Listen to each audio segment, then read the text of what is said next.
Organs of government, legislature, executive और judiciary, इन तीनों को मिलाकर ऑर्गन ऑफ गवर्नमेंट बनती है।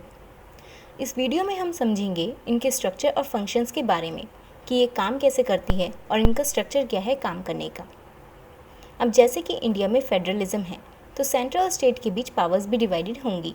तो जैसे काम सेंट्रल लेवल पर होता है वैसे ही काम स्टेट लेवल पर भी होता है। बस फ़र्क इतना है कि सेंट्रल पूरे देश के लिए यानी कंट्री के लिए काम करता है और लॉ बनाता है और स्टेट पर्टिकुलर अपने एरिया के लोगों के लिए। लेजिस्लेचर और एग्जीक्यूटिव दोनों ही सेंट्रल और स्टेट लेवल पर डिवाइडेड हैं।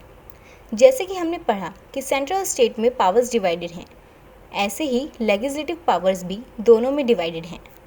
सेंट्रल लेवल पर जो लॉ मेकिंग बॉडी होती है उसे हम सेंट्रल लेवल लेजिस्लेचर कहते हैं और जो स्टेट लेवल पर लॉ मेकिंग बॉडी होती है उसे हम स्टेट लेवल लेजिस्लेचर कहते हैं। पहले बात करेंगे सेंट्रल लेवल लेजिस्लेचर के बारे में। सेंट्रल लेवल की लेजिस्लेचर बॉडी में पार्लियामेंट आता है जो लॉ बनाता है। इंडिया के पार्लियामेंट के दो पिलर्स हैं जिसे हम लोकसभा और राज्यसभा कहते हैं। ये हो गई लॉ बनाने वाले स्ट्रक्चर की बात। लेकिन यहाँ सेंट्रल लेजिस्लेचर ख़त्म नहीं होता। एक बिल को लॉ बनाने में प्रेसिडेंट का बहुत बड़ा रोल होता है। उसके बिना सेंट्रल लेवल की लेजिस्लेटिव बॉडी अधूरी है। बिना प्रेसिडेंट के सिग्नेचर के बिल कभी भी लॉ नहीं बन सकता। तो हमने ये समझा कि सेंट्रल लेजिस्लेचर में पार्लियामेंट लोकसभा, राज्यसभा और प्रेसिडेंट से मिलकर बनता है। ये तो हो गई सेंट्रल लेवल के लेजिस्लेचर की बात। अब बात करेंगे स्टेट लेवल के लेजिस्लेचर के बारे में कि स्टेट लेवल के लेजिस्लेचर का क्या स्ट्रक्चर है। जैसे कि हमने अभी पढ़ा कि सेंट्रल लेवल पर पार्लियामेंट लॉ मेकिंग बॉडी जो अपने दो चैम्बर्स की मदद से लॉ बनाती है, ठीक वैसे ही स्टेट में law making body state legislature है और स्टेट लेजिस्लेचर में लेजिस्लेटिव असेंबली और लेजिस्लेटिव काउंसिल आते हैं। जनरली हम लेजिस्लेटिव असेंबली को हिंदी में विधानसभा और लेजिस्लेटिव काउंसिल को विधान परिषद कहते हैं। स्टेट लेवल पर लॉ बनाने का काम स्टेट लेजिस्लेचर करता है। और हाँ, जब भी स्टेट लेजिस्लेचर की बात हो रही हो तो इसका मतलब स्टेट लेजिस्लेटिव असेंबली और स्टेट लेजिस्लेटिव काउंसिल की बात हो रही है। स्टेट लेजिस्लेटिव असेंबली हर स्टेट में होती है but legislative council is not fixed in every state. वो बनती बिगड़ती रहती है। अब जैसे कि हमने सेंट्रल लेवल पर पढ़ा कि एक बिल तभी लॉ बन सकता है जब उस पर प्रेसिडेंट के सिग्नेचर हो, तो ठीक वैसे ही स्टेट लेवल पर गवर्नर होता है। बिना गवर्नर के साइन के स्टेट लेवल पर बिल कभी भी लॉ नहीं बन सकता। So state legislature body consist legislative assembly, legislative council और governor of a state.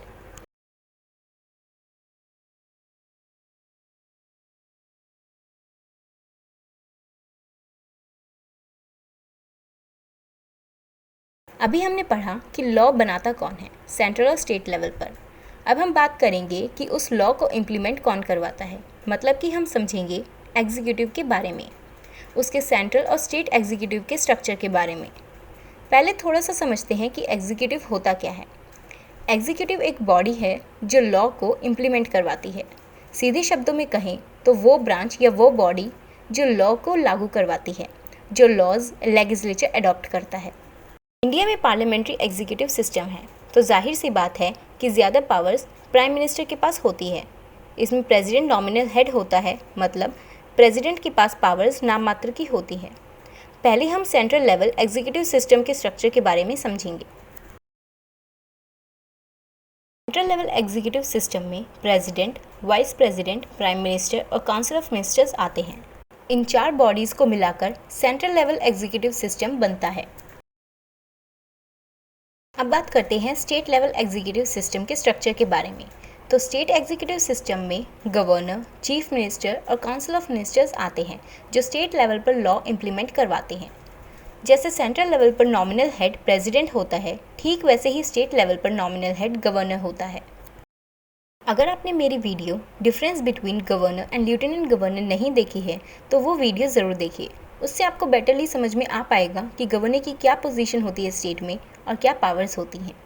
Link आपको डिस्क्रिप्शन में मिल जाएगा। जुडिशरी।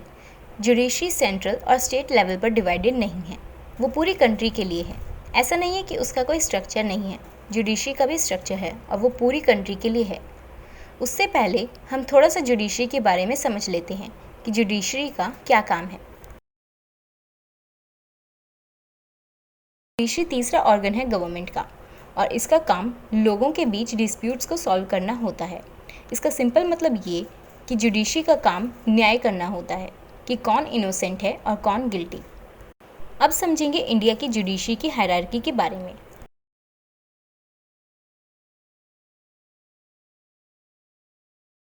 सबसे पहले आती है सबऑर्डिनेट कोर्ट।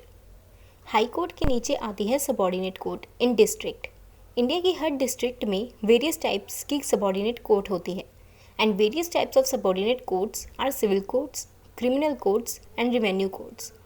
और ये कोर्ट्स सुनती हैं सिविल केसेस को, क्रिमिनल केसेस को और रेवेन्यू केसेस को।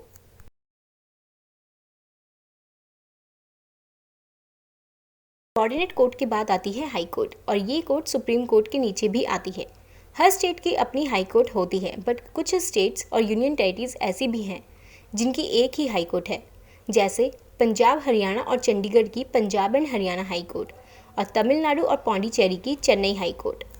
जैसे सुप्रीम कोर्ट पूरी कंट्री के लिए हाईएस्ट कोर्ट है, वैसे ही हाई कोर्ट स्टेट्स में हाईएस्ट कोर्ट है। हाई कोर्ट के बाद आती है सुप्रीम कोर्ट।